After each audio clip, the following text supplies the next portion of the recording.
BookTube, I'm back again. I'm Annovella, welcome to my channel, and today we're gonna talk about the things I've read this week. And it was a very interesting week. But we'll start with the crazy one first. I bought in a secondhand store a long time ago a book by Guy de Maupassant. It's called A Parisian Cocotte. I don't know what the original title was because it's never mentioned. I only know that it's translated by somebody who's called F. Hermana, and did hilarious bad job. Oh, it was so bad. Oh, you know, it's like you would have your work translated by Google Translate, but at the beginning of Google Translate, because now it can be more or less correct, but this one was so badly done. Like, he caresses my bone marrow instead of spine. My bone marrow.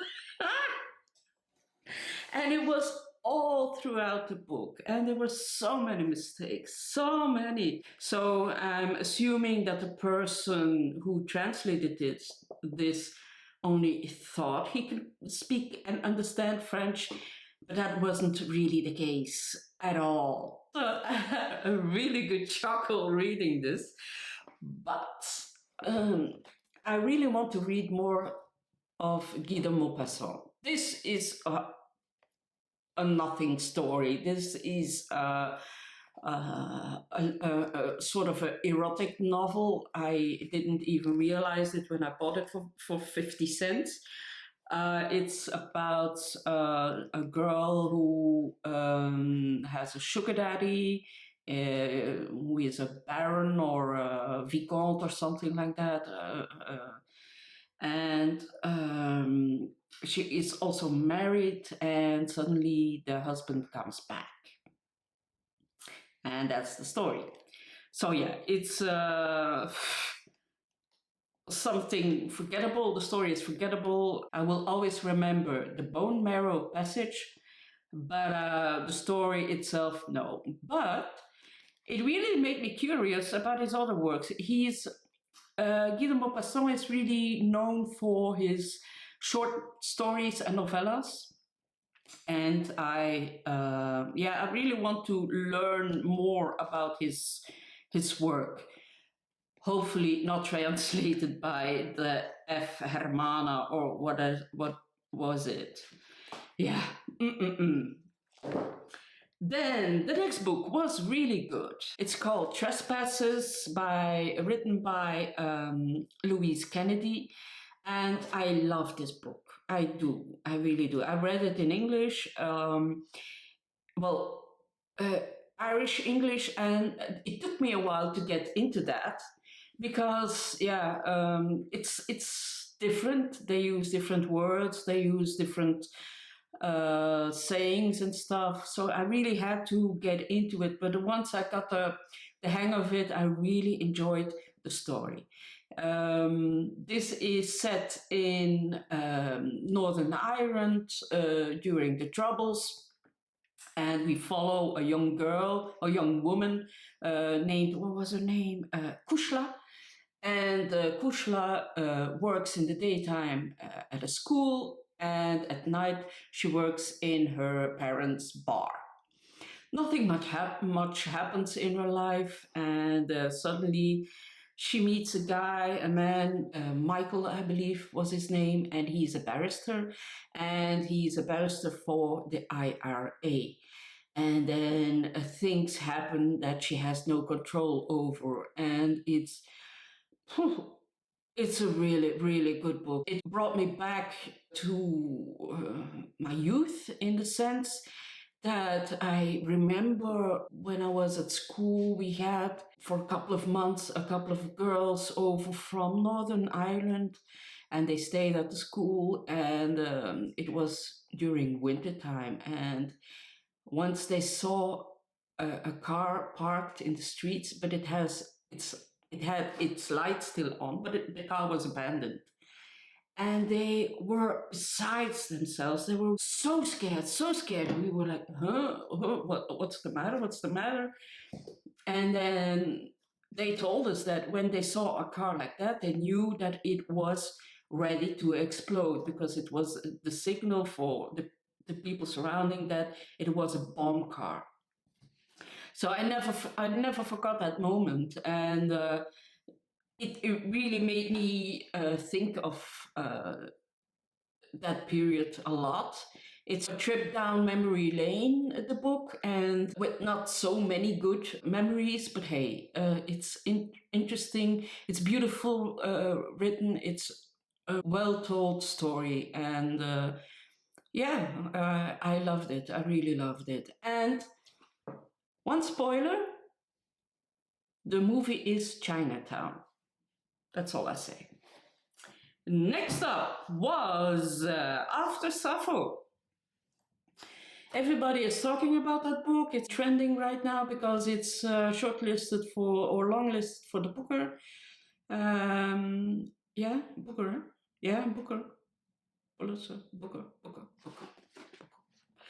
It's written by Selby, Wynn, Schwartz, and I enjoyed it. I know the reactions are very, very mixed because it has a weird form. So it's written all in short paragraphs, see?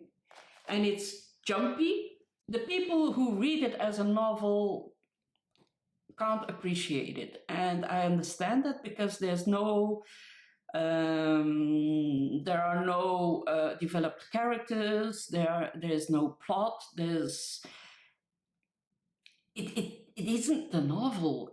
I call it isn't historical fiction either. It's not history either. It is what I would call imaginative history. So what the author does is she talks about a lot of women that are influenced by Sappho. And it goes into very short paragraphs, and they come back, and then sometimes they meet each other. So it starts from the late 1800s till,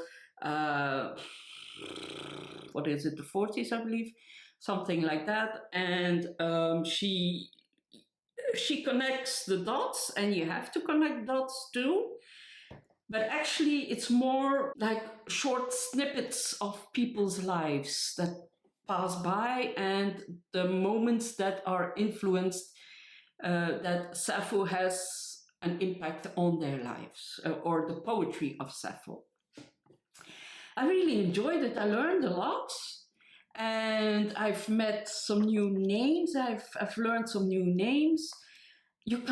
Please don't read it as a novel. Just read it as something that is new, a new form of history writing, and see it as a way to learn new people and new historical figures. It is, if you see it like that, it's an absolute treat. Really interesting. I loved it. But then move over Lauren Groff and Matrix, because here is the brilliant, absolutely brilliant book, Joan by Katherine J. Chen.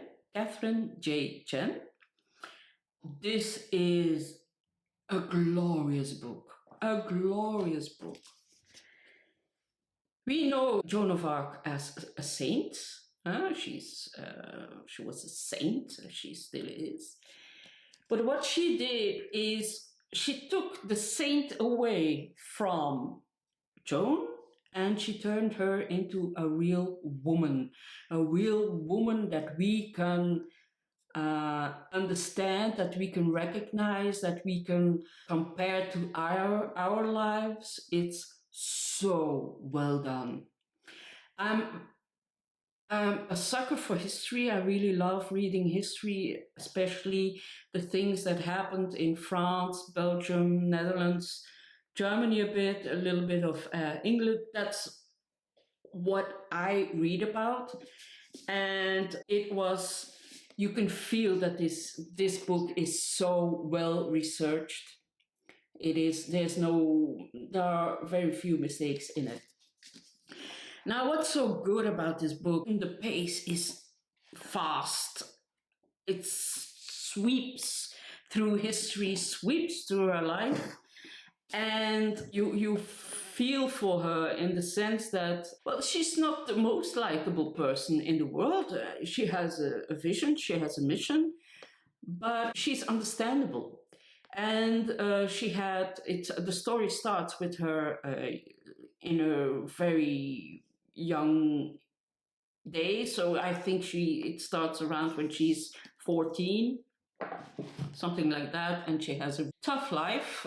She has a couple of brothers and a sister who she adores. And but she is the ugly one in the family, and her father doesn't know what to do with with her, because she is, to him, she's too ugly to get married. So he already is saving up to give her to the convent, because you have to pay a dowry to the convent to have your daughter admitted to a convent. And then some cruel things happen in her family and in her environment, and people get killed, and she is after revenge. And then she meets the Dauphin, the French king, and she offers her services.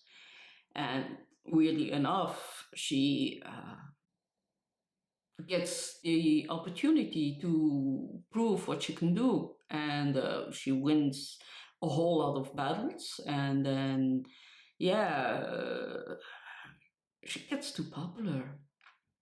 It's all about being too popular.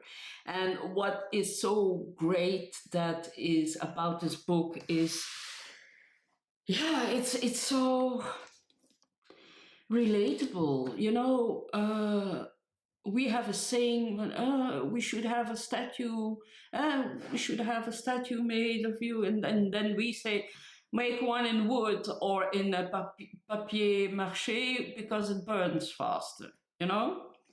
And this is also the case with her. The writing is crisp and fast and modern, and you can feel what happens. You can you can envision the scenes and everything. It's a really masterpiece. I really enjoyed The Matrix. It's different in the sense that The Matrix was also very funny. This book isn't funny, but it had the same drive and the same power, I might say, and an absolute must read. I'm pretty sure that this will sweep BookTube. Yeah. That was it. Bye bye now.